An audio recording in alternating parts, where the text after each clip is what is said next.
और इस कहानी की शुरुआत होती है एक बिल्डिंग के तोड़े जाने से। वो बिल्डिंग शहर के काउंसलर के ऑर्डर से तोड़ी जा रही थी और तभी उस बिल्डिंग से एक इंसान निकलता है और उन्हें बिल्डिंग तोड़ने से मना करता है। जिसके बाद में वो वर्कर्स उस इंसान से कहते हैं कि तुम्हें अच्छा लगे या ना लगे पर ये बिल्डिंग तो टूट कर रहेगी। और तभी हम देखते हैं कि वो इंसान उन वर्कर्स के ऊपर में अटैक कर देता है, वो भी कुछ मधुमक्खियों और कॉकरोचेस से। यानी कि इस इंसान के पास म्यूटेशन की पावर है और ये कीड़ों को कंट्रोल कर सकता है। जिसके बाद हमें टीम टेनिसन एक चोर का पीछा करते हुए दिखाए जाते हैं। बेन अपग्रेड एलियन में ट्रांसफॉर्म होकर उस चोर का पीछा कर रहा होता है। हम देखते हैं कि अपग्रेड एलियन एक बाइक को कंट्रोल किए हुए होता है और उस बाइक में चेंजेस करने के बाद में उस चोर को रोक देता है। जिसके बाद वहाँ पे पुलिस आ जाती है और उस चोर को पकड़ के ले जाने लगती है। ग्रैंडपा मैक्स ग्वेन से पूछते हैं कि आखिर में बेन कहाँ चला गया। ग्वेन कहती है कि इस गर्मी भरे मौसम में इतने लंबे एक्शन के बाद में बेन किसी ठंडी जगह पे बैठा होगा। तभी ग्वेन एक आइसक्रीम ट्रक को दिखाती है। ग्रैंडपा मैक्स जैसे ही उस ट्रक का शटर उठाते हैं वो देखते हैं कि बेन ठंड से अकड़ चुका है। बेन के इस कलाकांडी के बाद में ग्रैंडपा मैक्स उसका टेम्परेचर मेजर करते हैं और उन्हें पता चलता है कि बेन को गर्मियों वाली जुकाम लग गई है। बेन का मजाक उड़ाती है और कहती है कि अब से आइसक्रीम ट्रक के अंदर बैठ के आइसक्रीम खाने से तुम 10 बार सोचोगे। ग्वेन के इतना ही कहने के बाद में बेन ग्वेन के नए शर्ट में अपना जुकाम पोंछ लेता है। ग्वेन के बताने के बाद में कि वो उसकी नई शर्ट थी, बेन कहता है कि अब से तुम अपने नए कपड़े इधर उधर फेंकने से पहले 10 बार सोचोगे। जिसके बाद में ग्वेन काफी सारी मेडिसिन निकालने लगती है। बेन ये देख के कहता है कि मुझे ये सब नहीं पसंद है। ग्वेन कहती है कि ये सब तुम्हारे लिए नहीं है चक्रम, ये मेरे लिए है ताकि तुम्हारा जुकाम मुझे ना लग जाए। बेन गुस्से में कहता है कि अगर ऐसी ही बात है तो मुझे आप सब एक अलमारी में बंद कर दो। ग्वेन काफी ज्यादा एक्साइटेड होकर ग्रैंडपा मैक्स से कहती है क्या हम इसे सच में बंद कर सकते हैं। ग्रैंडपा मैक्स कहते हैं कि बेन को किसी भी चीज की जरूरत नहीं है, उसे बस मेरे फेमस दवा की जरूरत है जो कि चाइना टाउन में मिलेगी। जिसके बाद में टीम टेनिसन दवा को ढूंढने चाइना टाउन में पहुंच जाते हैं और टीम टेनिसन को बेन की दवा मिल जाती है। बेन को उस दवा के स्मेल से ही पता चल जाता है कि ये दवा कुछ खास टेस्टी नहीं है। और वहीं दूसरी साइड एक लेडी शहर के रीडेवलपमेंट के लिए वहाँ के लोगों को धन्यवाद कहती है। वो लेडी स्पीच दे ही रही होती है कि तभी वहाँ पे काफी सारे कॉकरोचेस और मधुमक्खियां आ जाती हैं। इसके बाद में हम देखते हैं कि वो कीड़े वाला म्यूटेंट वहाँ पर आकर शहर के लोगों के ऊपर में अटैक करने लगता है और वो म्यूटेंट काउंसिल वुमेन से कहता है कि हम अपनी बिल्डिंग तुम्हें तोड़ने नहीं देंगे। इतना ही कहने के बाद में अपने कीड़ों के हेल्प से काउंसिल वुमन को कवर करके वहां से लेके चला जाता है। बेन उसे रोकने के लिए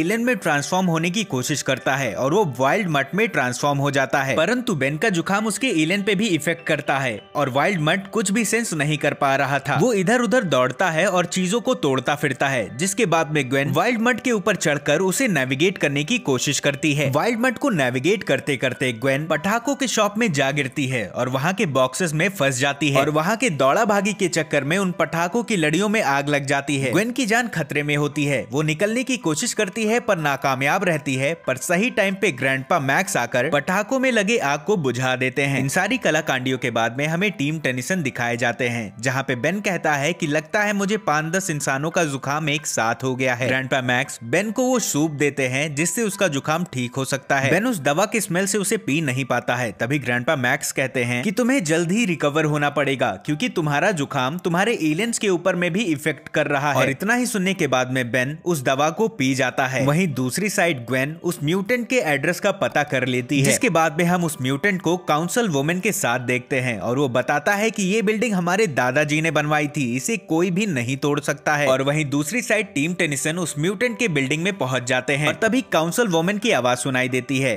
बेन 4 आर्म्स में ट्रांसफॉर्म होकर ग्रैंडपा मैक्स एंड ग्वेन के साथ में काउंसिल वुमेन के पास में पहुंच जाता है। काउंसिल वुमेन को देख के ग्रैंडपा मैक्स उसे बचाने जाते हैं पर वो उन्हें मना कर देती है क्योंकि उसकी बॉडी के ऊपर में ब्लैक विडोज होती हैं। ग्वेन उन्हें बचाने का प्लान सोचती है लेकिन तभी 4 आर्म्स को छींक आती है जिसके छींक से काफी सारे बज के छींटे काउंसलर वुमेन पे पड़ जाते हैं जिस वजह से ब्लैक विडोज कीड़े वहां से चले जाते हैं। और इसी के बीच वहां पे म्यूटेंट आ जाता है और टीम टेनिसन के ऊपर में अटैक कर देता है। ग्रैंडपा मैक्स एंड ग्वेन जैसे तैसे तो उन कीड़ों से बच जाते हैं लेकिन 4 आर्म्स के ऊपर काफी सारी चींटियां चढ़ के उसे काटने लगती हैं। 4 आर्म्स उन चींटियों को हटाने के चक्कर में अपनी बॉडी को दीवार से लड़ाता रहता है जिस वजह से उस म्यूटेंट का खोखला घर धीरे धीरे टूटने लगता है और ये देख के वो म्यूटेंट गुस्सा होके अपनी चींटियों और मधुमक्खियों के साथ में वहां से चला जाता है। ग्रैंडपा मैक्स काउंसिल विमेन और ग्वेन से कहते हैं कि हमें भी यहाँ से जल्दी से निकलना होगा और टीम टेनिसन भी वहां से निकल जाते हैं। टीम टेनिसन के निकल जाने के बाद में हम देखते हैं कि उस म्यूटेंट का घर पूरी तरीके से टूट चुका है और उसके काफी सारे कीड़े भी उसमें मारे जा चुके हैं जिस वजह से वो टीम टेनिसन से कहता है कि अब मैं इस पूरे शहर शहर को बर्बाद कर दूंगा। और इतना ही कहने के बाद में वो अपने कीड़ों की फौज को बुलाता है और वहाँ से गायब हो जाता है। उस म्यूटेंट के जाने के बाद में बेन ग्रैंडपा मैक्स से पूछता है कि आखिर में वो कहाँ पर गया होगा। ग्रैंडपा मैक्स को ये अंदाजा हो जाता है कि अगर पूरे शहर को उसे तबाह करना है तो वो कहाँ गया होगा। और टीम टेनिसन भी उसी म्यूटेंट के रास्ते पे आगे बढ़ने लगते हैं। इसी के बीच में ग्वेन उन कीड़ों के ऊपर में रिसर्च करती है और टीम टेनिसन से बताती है कि अगर हमें उन कीड़ों को हराना है तो उन्हें पूरी तरीके से जला के राख करना पड़ेगा। इतना ही सुनने के बाद में बेन कहता है कि मेरे पास एक परफेक्ट एलियन है जो कि इस काम को अच्छे से अंजाम दे सकता है। जिसके बाद में टीम टेनिसन एक न्यूक्लियर प्लांट पे पहुंच जाते हैं जहां पर वो म्यूटेंट कीड़े वाला भी मौजूद होता है। टीम टेनिसन के अंदर जाते ही अलार्म बजने लगता है और उन्हें एक अनाउंसमेंट सुनाई देती है कि कोर का टेम्परेचर बढ़ रहा है। तभी ग्रैंडपा मैक्स बताते हैं कि वो कंट्रोल्स के साथ में छेड़छाड़ कर रहा है और टीम टेनिसन उसे रोकने के लिए कंट्रोल रूम में जाते हैं। तभी वो देखते हैं कि पूरे कंट्रोल्स बुरी तरीके से तोड़े जा चुके हैं और न्यूक्लियर प्लांट का टेम्परेचर धीरे धीरे काफी ज्यादा बढ़ता जा रहा है। ग्रैंडपा मैक्स कहते हैं कि अब क्योंकि सारे कंट्रोल्स टूट चुके हैं तो हमें इसे मैन्युअली ही रोकना होगा। और जैसे ही टीम टेनिसन उस न्यूक्लियर प्लांट को मैन्युअली रोकने की कोशिश करते हैं वहां पे वो म्यूटेंट भी आ जाता है। बेन उस म्यूटेंट से कहता है कि अगर यहाँ पे न्यूक्लियर ब्लास्ट हुआ तो तुम भी रेडियो एक्टिव रेडिएशन में आ जाओगे। और तभी वो म्यूटेंट कहता है कि मुझे तो ऐसा नहीं लगता। इतना ही कहने के बाद में उस म्यूटेंट को काफी सारे कॉकरोचेस कवर कर लेते हैं। और तभी वो म्यूटेंट कहता है कि जब टेम्परेचर काफी ज्यादा क्रिटिकल हो जाएगा तो हम उस सिचुएशन में वैसे ही सेफ रहेंगे जैसे पानी में मछली सेफ रहती है। बेन को बताती है कि ये सही कह रहा है क्योंकि साइंटिफिक तौर पे सिर्फ कॉकरोचेस ही ऐसे अटैक्स को सरवाइव कर सकते हैं। और तभी बेन उस म्यूटेंट को रोकने के लिए हीट ब्लास्ट में ट्रांसफॉर्म होता है। ओमनिट्रिक्स बेन को तो हीट ब्लास्ट में ट्रांसफॉर्म कर देती है पर उसके अंदर कुछ बदलाव हुए होते हैं और ये बदलाव ग्वेन बेन को बताने की कोशिश करती है पर बेन उससे कहता है कि अभी मजाक करने का समय नहीं है, तुम उस आर्क रिएक्टर को संभालो और मैं इस कीड़े वाले को देखता हूँ। जिसके बाद में हीट ब्लास्ट उस कीड़े वाले म्यूटेंट के ऊपर में अटैक करने लगता है पर वो उनसे काफी बुरी तरीके से मार खाता है। और तभी हीट ब्लास्ट अपने गुस्से में आकर उन सारे कॉकरोचेस को जलाने की कोशिश करता है लेकिन उसे पता चल जाता है कि उसके जुकाम की वजह से हीट ब्लास्ट की लपटें पूरी तरीके से फ्रीज हो चुकी हैं। और वहीं दूसरी side Gwen and grandpa max का पीछा काफी सारी मधुमक्खियां करती हैं। उसी बीच में एक अनाउंसमेंट होता है कि मेल्टडाउन बस 5 मिनट में स्टार्ट होने वाला है। ग्रैंडपा मैक्स एंड ग्वेन वहां पे मौजूद वाटर फायर की हेल्प से उन सारी मधुमक्खियों को भिगा देते हैं और वो नीचे गिर जाती हैं। जिसके बाद फिर एक अनाउंसमेंट होता है कि अब मेल्टडाउन बस 1 मिनट में ही स्टार्ट होने वाला होता है। ग्रैंडपा मैक्स उसे मैन्युअली बंद करने की कोशिश करते हैं और ग्वेन वहां पे मौजूद काफी सारे कीड़ों को अकेले रोकने की कोशिश करती है और ग्रैंडपा मैक्स से कहती है कि मैं ज्यादा देर तक इन सब को नहीं रोक पाऊंगी। वहीं पर दूसरी साइड बेन अभी भी उस म्यूटेंट से फाइट कर रहा होता है और उसे अपने नए पावर्स के बारे में पता चलता है कि वो आग की जगह बर्फ प्रोड्यूस कर सकता है। जिसके बाद में हीट ब्लास्ट उन सारे कीड़ों को जमा देता है और वहां पे आ जाता है जहां पे ग्रैंडपा मैक्स एंड ग्वेन मौजूद होते हैं। ग्वेन हीट ब्लास्ट के नए पावर्स को देख के अचंभित होती है और कहती है कि तुम ये सब कैसे कर ले रहे हो। बेन बताता है कि कुछ एलियंस को बीमारी का भी फायदा उठाना अच्छे से आता है। जिसके बाद में ग्रैंडपा मैक्स टीम टेनिसन से बताते हैं कि मैं इस प्लांट को मैन्युअली बंद नहीं कर सकता क्योंकि यहाँ के कंट्रोल्स पैनल काफी ज्यादा गर्म हो चुके हैं और मेल्ट डाउन बस 10 सेकंड में ही स्टार्ट होने वाला है। तभी बेन सबसे कहता है कि पीछे हट जाओ और अपने फुल फ्रीजिंग पावर का यूज करके न्यूक्लियर पैनल को पूरी तरीके से फ्रीज कर देता है और वो काउंटडाउन रुक जाता है। और बेन की इस बहादुरी को देख के ग्रैंडपा मैक्स एंड ग्वेन काफी ज्यादा खुश होते हैं। जिसके बाद में टीम टेनिसन एक बार वापस से अपने सफर पे निकल पड़ते हैं। बताता है कि वो बदमाश अब जम चुका है, न्यूक्लियर का हमला भी रुक चुका है, यानी यहाँ के सारे लोग अब सेफ हैं और बेन भी अपने जुकाम से राहत पा चुका होता है।